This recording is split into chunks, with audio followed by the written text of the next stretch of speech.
গুরুমা জয় জয় মা। গুরু। পরম প্রেমময় পরমদয়াল শ্রী শ্রী ঠাকুরের রাঙারাতুল চরণে এতক্ষণ যারা নামামৃত সুধা পান করলেন, তাদের মানব জীবন শ্রেষ্ঠ জীবনের একমাত্র উদ্দেশ্য ঈশ্বর প্রাপ্তি, তা যেন এই জীবনেই সফল হয়, এই কাতর প্রার্থনা দয়ালের রাঙারাতুল চরণে। শ্রী শ্রী ঠাকুর বললেন, নামে মানুষকে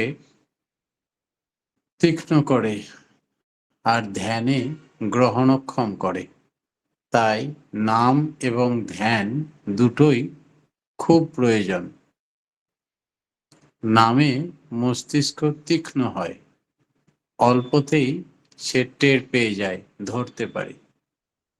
আর সুকেন্দ্রিক হয়ে নাম করলে আর ধ্যান করলে কি লাভ হবে? না তো যে কোনো মানুষ, জীব জন্তু, যার তার সংস্পর্শে যে আসবে, তার মনের ভাব কথা সে জানতে পেরে যাবে। যার ফলে আজকে আমাদের তার উদাহরণ হিসাবে ঠাকুরবাড়ি আচার্যদেব পরম্পরা আমরা দেখতে পাই। কি করে নাম করলে সমস্ত ধ্যান ধারণা একেবারে অকপটে সত্য হয়ে ভেসে ওঠে তার কাছে, তার একটা ছোট্ট গল্প বলবো। একটা বাড়িতে দুই ভাই থাকে।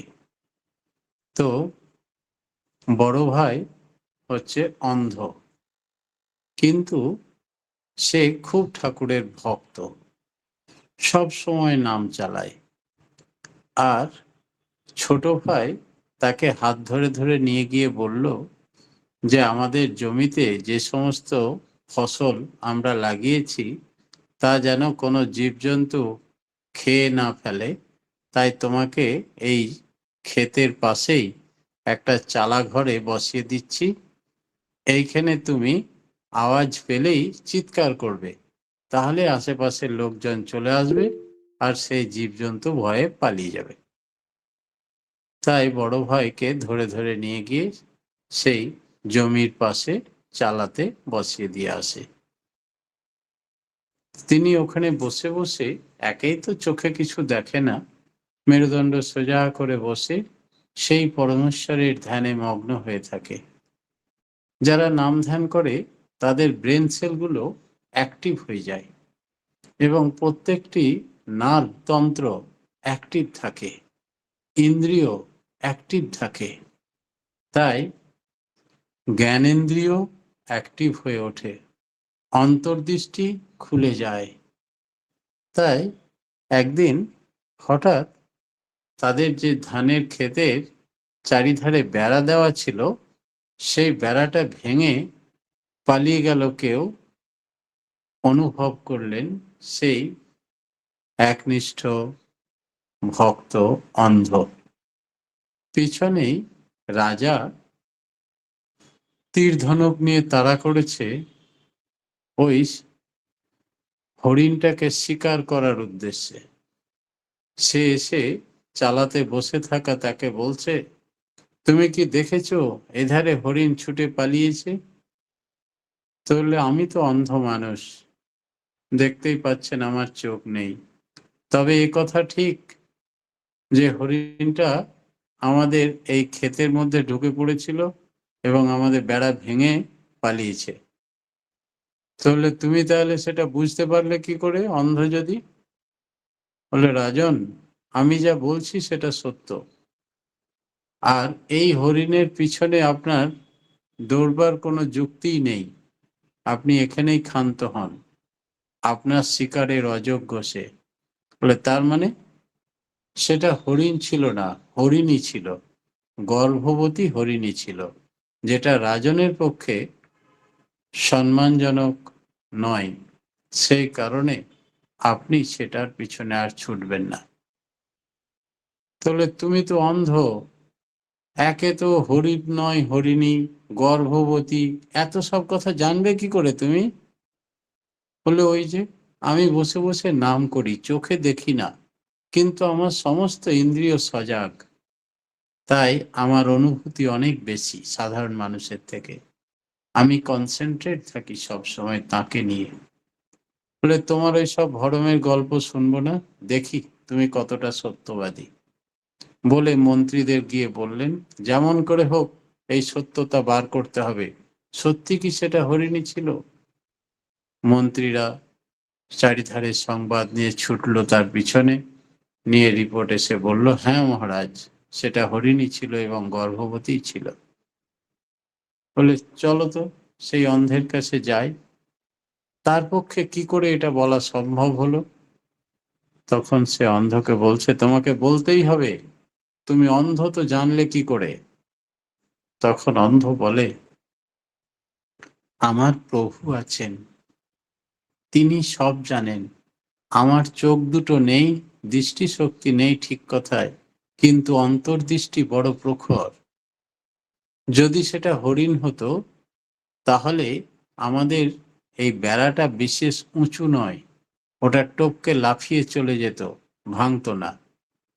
হরিণী বলেই লাফায়নি, যেহেতু সে অন্তঃসত্ত্বা, লাফালে বাচ্চার ক্ষতি হবে, তাই সে ভেঙে দৌড়ে পালিয়েছে। তাই তুমি এত বুঝো? তাহলে হ্যাঁ। বলে আমার মন্ত্রীরা খবর এনেছে, ঠিক তাই। তবে তো তুমি সাধারণ নও, তোমাকে রাজ দরবারে যেতে হবে। রাজার আদেশ না গিয়ে উপায় নেই, অন্ধকে নিয়ে চলল রাজা। পালকিতে বসিয়ে যথা সম্মান দিয়ে রাজ দরবারে তার আলাদা থাকা খাওয়ার ব্যবস্থা করে বলে, হে অন্ধ, তোমার কাছে আমার কিছু প্রশ্ন আছে।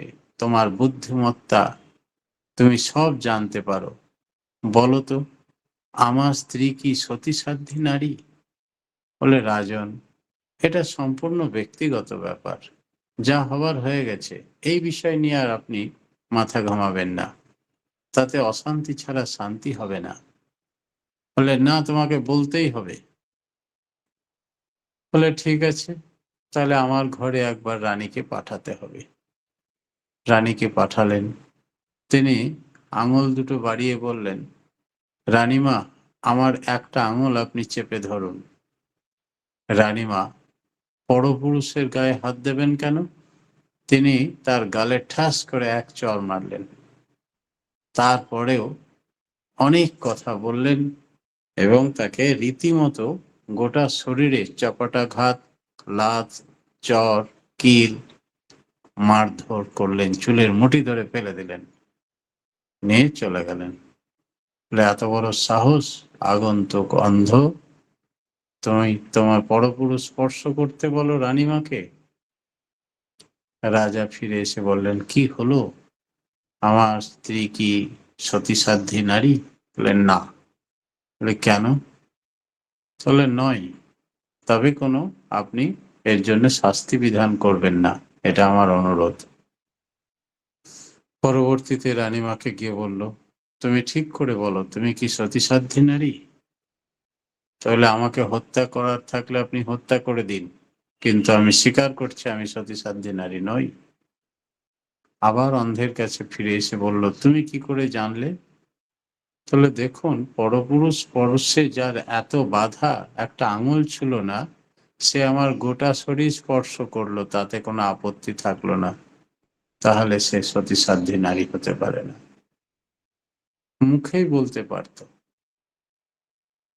এমনি করেই এবার রাজা বলছে, তুমি বলো তো, আমি কি রাজার পুত্র, অরিজিনালি রাজার পুত্র?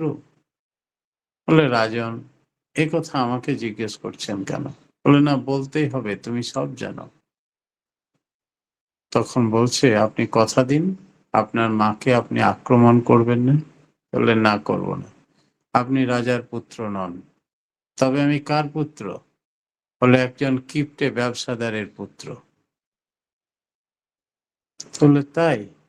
সঙ্গে সঙ্গে তার মায়ের কাছে গিয়ে চড়াও হলো। মা বলল, ঠিকই বলেছ অন্ধ, তুমি রাজার পুত্র নও। ফিরে এসে অন্ধকে বলল, তোমাকে কথা দিয়েছিলাম, তাই আমি কোনো ঝামেলা অশান্তি করিনি, তুমি জানলে কি করে? বলে, অন্য কোনো রাজা হলে, তার রাজরক্ত, ব্লাড থাকলে, রাজার রক্ত থাকলে, সে আমাকে দিয়ে যে সমস্ত প্রশ্নের উত্তর আপনি প্রথম থেকে নিচ্ছেন, তাতে আমাকে কিছু ইনাম দিত। কিন্তু আপনি আমাকে কোনো ইনাম দেওয়া তো দূরের কথা, শুধুই একটার পর একটা প্রশ্ন মানে জর্জরিত করছেন আর গোপন তথ্য জেনে নিচ্ছেন। তাই আপনি কিপ্টে ব্যবসাদারের পুত্র ছাড়া হতে পারেন না। রাজা খুশি হয়ে তাকে অনেক উপঢৌকন দিলেন আর বললেন, তোমাকে ফিরিয়ে আসি সসম্মানে পালকিতে করে যথাস্থানে পৌঁছে দিয়ে গেল। শুধু একটা মানুষের পক্ষে আর কিছুই দরকার হয় না, শুধু নিয়মিত নাম ধ্যান কনসেন্ট্রেট চলন যদি থাকে, তাহলে এমনি করেই অন্ধ হলেও তার তৃতীয় নেত্র বা থার্ড আই এর সাহায্যে সে সব বুঝতে পারে, জানতে পারে, দেখতে পায়, অনুভব করতে পারে। শ্রী শ্রী ঠাকুর আমাদের সেই কারণে নাম ধ্যানের উপরে এত জোর দিতে বললেন, এবং নাম ধ্যান করলে যে মানুষের উন্নতি হয় সেটা তিনি বারবার বুঝিয়েছেন। আমরা অনেকেই গুরু ভাইরা শ্রী শ্রী বরদার কাছেও এবং ঠাকুরের কাছেও গিয়ে বা বর্তমান আচার্যদেবের কাছেও গিয়ে নিবেদন করি যে আমাদের ব্যবসা ভালো চলে না, আমাদের কি করব, চাকরি বাকরি নেই, ছেলে পিলে লেখাপড়া করে বেকার হয়ে বসে আছেন। আচার্যদেব শ্রী শ্রী বরদা বলছেন, আমি যদি এরকম শিক্ষিত বেকার হতাম, তবে রাস্তার ধারে ফুটপাতে একটা চপ তেলে ভাজার দোকান করতাম, একদিনও বেকার থাকতাম না। আর নাম করে করে করলে এত সুস্বাদু হতো তা, ওই নিরামিষের চপ বেগনির দোকানে লাইন দিয়ে মানুষ খেত। এই করেই যা পুঁজি সংগ্রহ হতো, তাতে করেই বড় ব্যবসাদার হওয়া যেত ভবিষ্যতে। জীবনে আর্থিক কোনো সমস্যা থাকতো না তার জীবনে। তাই সময় নষ্ট না করে, আমাদের প্রত্যেকের জীবন খুব সীমিত, অল্প সময়ের জন্য আমরা ধরাতে আছি। তাই সময় নষ্ট না করে বেকার বসে না থেকে কিছু না কিছু করাটাই বুদ্ধিমানের কাজ।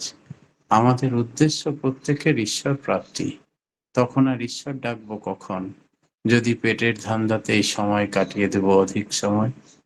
তাই ব্যবসাদার সম্বন্ধে কলকাতায় হ্যারিসন রোডে, বর্তমান মহাত্মা গান্ধী রোড যেটা, এক প্রখ্যাত ব্যবসায়ী ছিল শ্রী সুরজমল নাগরমল। পরিবারের একটা সুন্দর বাড়ি এখনো আছে। ওই বাড়ির পিছনে টেমার লেন। সরজিৎ কুমার ঘোষদা তার ছোট ভাই রণজিৎ কুমার ঘোষদা একসময় ওই টেমার লেনে সপরিবারে থাকতেন। সরজিৎ ঘোষদার কাছে ওই পরিবারের অনেকেই স্বয়ং মোহনলাল জালান ঠাকুর সম্বন্ধে অনেক গল্প শুনেছেন। সুরজমল নাগরমল বাবুর ছেলে সেই মোহনলাল 1959 সালে দেওঘরে আসেন এবং ঠাকুরকে দর্শন করেন। 1961 সালে 16ই নভেম্বর মোহনলাল বাবু সস্ত্রীক দেওঘরে বাংলার পার্লারে এসে ঠাকুর দর্শন করেন এবং ঠাকুরকে প্রণাম করে বললেন, 2 বছর আগে আমি আপনাকে দর্শন করে গেছি, এখন আবার এলাম। শ্রী শ্রী ঠাকুর বললেন, খুব ভালো, আমি আপনাকে দেখেছি, আপনার চেহারা অনেক পরিবর্তন হয়েছে, তাই প্রথমে চিনতে পারিনি। মোহনলাল বাবু বললেন, আজ্ঞে তা হতে পারে। শ্রী শ্রী ঠাকুর কিরকম মনে রাখেন দেখুন। শ্রী শ্রী ঠাকুর বললেন মোহনলাল বাবুকে, আমি একটা গল্প শুনেছি আপনার বাবার সম্বন্ধে। সুরজমল নাগরমল এক সময়ে তার ভাগ্নেকে 1 টাকা দিয়ে ব্যবসা করতে দিয়েছিল। ভাগ্নে ওই 1 টাকা দিয়ে আম কিনেছিল, তা বিক্রি করলো 1 টাকা থেকে 2 টাকা করলো। আমের ব্যবসা করে 1000 টাকা করলো। তারপর ওই টাকা দিয়ে কাপড়ের ব্যবসা করে 50-60 হাজার টাকা করেছিল। মামার সাহায্যে ভাগ্নে এভাবে ব্যবসা করতে করতে অনেক বড় হয়। 1 টাকা দিয়ে মামা তাকে টেস্ট করলো, সেই বুদ্ধি খাটিয়ে অনেক টাকা করে ফেললো। এই ঘটনা শুনে ঠাকুর বলছেন, আমার খুব ভালো লেগেছিল, এই ঘটনাটা কি সত্যি? মোহনলাল বাবু বলেন, হ্যাঁ সত্যি। তিনি এখন খুব বড় ব্যবসাদার। পূর্ব পাকিস্তানে, এখন বর্তমান বাংলাদেশে তার 2-4টে, তার 4খানা দুখানা চিনির কল আছে, দিনাজপুরে বড় কারবার আছে তার। তা শুনে ঠাকুর বললেন, ধাপে ধাপে ভাগ্নে বড় হয়েছে, অনেক কিছু পরখ নিরখ করে তবে এই অবস্থায় আসতে পেরেছে। নিষ্ঠা সহকারে যে কোনো জিনিস ধরে রাখলেই, মাথায় ইষ্ট প্রতিষ্ঠা থাকলে, তা নিশ্চয়ই সে বড় হবে। বড় হবার আত্মপ্রসাদ সে পেয়েছে, এটা আমার খুব ভালো লাগে। অবশ্য মামার উপর নজর রাখতেন। ব্যবসায় মূলধনই হলো পরিশ্রম, বুদ্ধি, সততা এবং সেবা। যারাই বড় হয়েছে তাদের মধ্যে এগুলি আছেই, এছাড়া জীবনে কেউ বড় হতে পারে না। ব্যবসায় সুফলতার তুর্কি ঠাকুর। 13 ডিসেম্বর 1964 সাল। শ্রী শ্রী ঠাকুর বাংলাতে সকালবেলায় একটি ছাউনির নিচে হালকা রোদে বসে আছেন। কলকাতায় মদন দাসদা এসেছেন। ঠাকুরকে বললেন, আমার ব্যবসা এখন ভালো চলে না। সুসজ্জিত সেলুনের মালিক আমি, শীততাপ নিয়ন্ত্রিত, কিন্তু এখন চলছে না। শ্রী শ্রী ঠাকুর তা শুনে বললেন, ব্যবসা যদি আমার জন্য করো তবে তোমার ব্যবসা চলবে উজানে, আর যদি ভাবো আমি করব তবে সব গেল। যারা লাখ লাখ টাকা ইনকাম করে তারা তো আপনার জন্য করে না, তাদেরও তো ব্যবসা বাড়ছে দিনের দিন। ঠাকুর বললেন, যে লাখ টাকা ইনকাম করে তার ইন্টেলিজেন্সি, বুদ্ধি আছে, কিন্তু সে হয়তো কোটি টাকা ইনকাম করতে পারত যদি তার আদর্শ থাকতো কেন্দ্রে, আরো বেড়ে উঠত। আমার জন্য যে করবে তার মানে কি? যদি কেউ ইষ্ট নিষ্ঠা, আনুগত্য ও প্রীতিসম্বেগ নিয়ে চলে, সে বেড়ে উঠবেই কি উঠবে। নিষ্ঠা, আনুগত্য ও প্রীতিসম্বেগের মধ্যে থাকে সততা, পরিশ্রম ও বুদ্ধি। এই সবই ব্যবসায়ের অন্যতম মূলধন। আমার জন্য করা মানে ওই রকমগুলি অর্জন করা, যার মধ্যে ওইগুলি যত বেশি সে তত বেশি বড় হয়। আমার একটা চাহিদা, প্রত্যেকের মধ্যে তুমি উচ্ছল হয়ে ওঠো। তোমার ব্যবহার, চলন, চরিত্র এমন হোক যাতে সবাই তোমাকে ভালোবাসে। কটকের ইন্দ্রমণি সাউ, তিনি কটকের ইন্দ্রমণি সাউদা খুব ভক্ত মানুষ, মাঝে মাঝে দেওঘরে আসেন। কটকে তার বিস্কুটের ব্যবসা, ফ্যাক্টরির নাম হচ্ছে মণিরাজ ইন্ডাস্ট্রি, সাথে অন্যান্য ব্যবসাও আছে। তিনি 31/12/1961 সালে ঠাকুর দর্শনে আসেন। তিনি ঠাকুরকে প্রণাম করে বলেন, বাবা, আপনি আমাকে বলেছিলেন লজেন্সের ব্যবসা করতে, তা করে 5,000 টাকা থেকে এখন 1,00,000 টাকা করেছি, এখন আর কি করব? শ্রী শ্রী ঠাকুর তাকে বললেন, যা সুবিধা হয় তাই করবে, তোমার বুদ্ধি আছে, তুমি পারবে, তোমাকে দেখলেই বোঝা যায়। যা সুবিধা হয় তাই করবে, তবে ব্যবসায়ের পঞ্চনীতি মেনে করবে। ব্যবসায়ের পঞ্চনীতিটা কি? পাঠকের আজকের সবারই এটা আমাদের মাথায় থাকতে হবে, অনেক গুরু ভাইদের অনেক উপকার হবে। এই ব্যবসায়ের পঞ্চনীতি মেনে ব্যবসা করলে তার সাকসেস সিওর। 1 নম্বর হচ্ছে দৈনন্দিন ইষ্টভৃতি পরায়ণ হয়ে ভেতরে ও বাইরে মিষ্টি, সেবাপ্রাণ, সৎ ব্যবহার করা। 2 নম্বর হচ্ছে নিয়মিত হিসাবপত্র সহ উন্নতিমুখর লাভজনক পরিচালনা। 3 নম্বর হচ্ছে কথার খেলাপ না করা। যে পাওনাদারকে বা দেনাদারকে যে টাইমে যে অর্থ দেব বলবো সেই সময়ে সেটা মেনটেন করব, না পারলে অগ্রিম জানিয়ে দেব, যেন সে বৃথা ফিরে না যায়। প্রত্যক্ষ পর্যবেক্ষণ করা, ডাইরেক্ট সুপারভিশন। চাকর বাকর দিয়ে ব্যবসা করলে হবে না। লাভের অন্তত 1/4 নিয়মিত মূলধনে যোগদান করা, যেন কখনো পুঁজি ভেঙে না খেয়ে ফেলি, সেধারে বিশেষ নজর রাখা। এই 5টা নীতিকে ব্যবসায়ের পঞ্চনীতি বলা হয়। এই পঞ্চনীতি মেনে চললেই ব্যবসা সুন্দর হয়ে চলবে। আর মনে রাখতে হয়, ব্যবসায়ের ইষ্টভৃতি করতে হয়। ব্যবসা আমার নয়, ব্যবসার মালিক তিনি, আমি তার কর্মচারী। তাই আমার কোনো অধিকার নেই ব্যবসায়ের মূলধন থেকে কাউকে ধার দেওয়া, কাউকে দান করা, কাউকে যা খুশি তাই করা। তার কারণ আমি তার কর্মচারী আর তিনি হচ্ছেন মালিক। এমনভাবে ব্যবসা করলে তখন ব্যবসায় ভালো চলে, উন্নতিমুখর চলে। প্রত্যেকের সার্বিক মঙ্গল প্রার্থনা জানিয়ে আজকে আমার ক্ষুদ্র বক্তব্য এখানেই শেষ করলাম। জয় গুরু। জয় গুরু দাদা। আমরা আজকে খুব সুন্দর আজকে আলোচনা শুনলাম যে নামে মানুষকে তীক্ষ্ণ করে এবং ধ্যানে মানুষকে গ্রহণক্ষম করে। সুকেন্দ্রিক হয়ে নাম করতে হবে। নাম ধ্যানে করলে জ্ঞানেন্দ্রিয় খুলে যায় এবং অন্তর্দৃষ্টির জাগরণ হয়।